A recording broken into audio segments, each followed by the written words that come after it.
بسم اللہ الرحمن الرحیم۔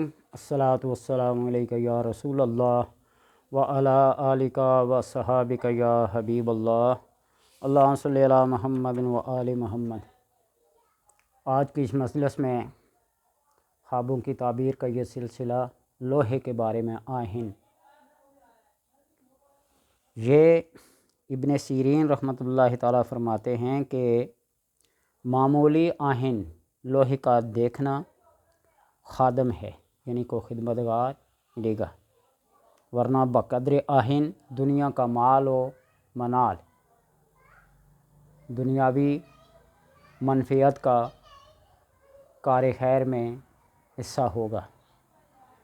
اور دیکھے کہ اس کو کسی نے خواب میں لوہا دیا ہے تو دلیل ہے کہ اس کو لوہے کی قدر پر کوئی اس کو دنیاوی مال ملے گا، جتنا لوہا ہے اس کے بقدر دنیاوی مال ملے گا۔ حضرت کرمانی فرماتے ہیں کہ لوہے کا دیکھنا صلاحیت اور بادشاہت سے نسبت رکھتا ہے، اس لیے کہ اللہ تبارک و تعالی نے قرآن میں فرمایا انزلنا الحدید فی بأس شدید منافع للناس، اس لیے وہ کوئی کار منفعت، کوئی دنیاوی مال و متال اس کو حاصل ہوگا۔ اور اگر دیکھے کہ لوہے کو پتھر سے نکالا ہے تو دلیل ہے کہ اس کو کوئی سختی پیش آئے گی۔ اللہ کا فرمان ہے کل کونوا حجارۃ او حدیدا۔ حضرت جابر مغربی نے فرمایا کہ کوئی شخص خواب میں دیکھے کہ آہن گاری کرتا ہے، حالانکہ وہ آہن گر نہیں ہے، لوہار نہیں ہے، وہ لوہے کا کام کرتا ہے، تو اس امر کی دلیل ہے کہ اس کا کسی کے ساتھ جھگڑا ہوگا۔ اگر یہ خود آہن گر ہے، خود لوہے کا کام کرتا ہے، تو یہ خواب اس کا خیر و برکت اور منفعت کی دلیل ہے۔ اور حضرت ابن سیرین نے فرمایا کہ دیکھنا آہن گر کو خواب میں جبکہ وہ معروف اور واقف ہو تو بادشاہت کی دلیل ہے، اگر وہ معروف اور واقف نہ ہو تو دیکھے جو کوئی دیکھے گا اس کو نیک اور بد کی تعبیر آہن گر کی طرف سے رجوع کرے گی، جو آہن گر کی صفات ہیں وہی اس کو حاصل ہوگا۔ اور اگر خواب میں کوئی دیکھے کہ لوہے یا پیتل کو گلاتا ہے تو دلیل ہے کہ وہ لوگوں کے درمیان میں ان کی غیبت کرتا ہے اور ان کو برا بلا کہتا ہے۔ بعض لوگ مجھے کمنٹس میں کہتے ہیں کہ ہم نے آپ کو خواب میں دیکھا ہے اور جو درود پاک آپ پڑھ رہے ہیں وہی ہم پڑھ رہے ہیں۔ اللہ کا شکر ادا کریں کہ میں اپنی وہ بڑائی یا اپنی وہ صفت بیان نہیں کرتا۔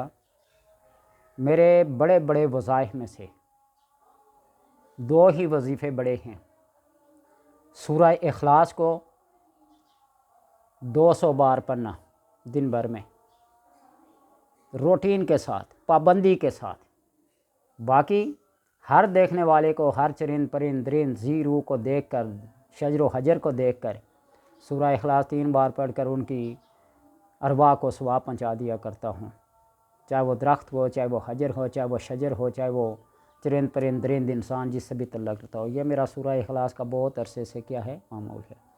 اور دوسرا بڑا وظیفہ جو ہے وہ درود ابراہیمی کا ہے اور درود خاص صلی اللہ علیہ یا محمد نور من نور اللہ ہے۔ الصلاۃ والسلام علیک یا رسول اللہ، یہ تو ورد زبان رہتا ہی رہتا ہے۔ تو یہ اللہ کا شکر ادا کریں کہ جو دیکھ کر، بعض دفعہ نام کا مادہ جو ہوتا ہے اس کے اوپر بھی اس کی تعبیر ڈیپینڈ کرتی ہے۔ اگر کسی کا نام عادل ہے تو اس کا مادہ عدل ہے، وہ انصاف کرے گا۔ کسی کا نام صادق یا صدیق ہے تو اس کا مادہ صدق ہے، وہ سچائی پر اور کار خیر پر کاربند رہے گا۔ اللہ تبارک و تعالیٰ کا شکر ادا کریں۔ حضرت امام جعفر صادق فرماتے ہیں کہ جو چیز خواب میں لوہے کی، خواب وہ ایک سوئی ایک سوزن تک کیوں نہ دیکھے، دلیل نفع اور قوت اور ولایت اور توانائی کی ہے۔ اس میں منفعت ہی منفعت یا لوہے کو دیکھنا، اس لیے کہ اللہ نے فرمایا انزلنا الحدید فیہ منافع للناس، ہم نے لوہے کو نازل کیا فیہ بأس شدید و منافع للناس، اس میں منافع ہیں لوگوں کے لیے، تو اس لیے منفعت ہی منفعت ہے امام جعفر صادق کی تعبیر کے مطابق۔ اللہ تبارک و تعالیٰ سے دعا ہے کہ اللہ ہر خواب دیکھنے والے کو اس کی خیر و برکت سے نوازے۔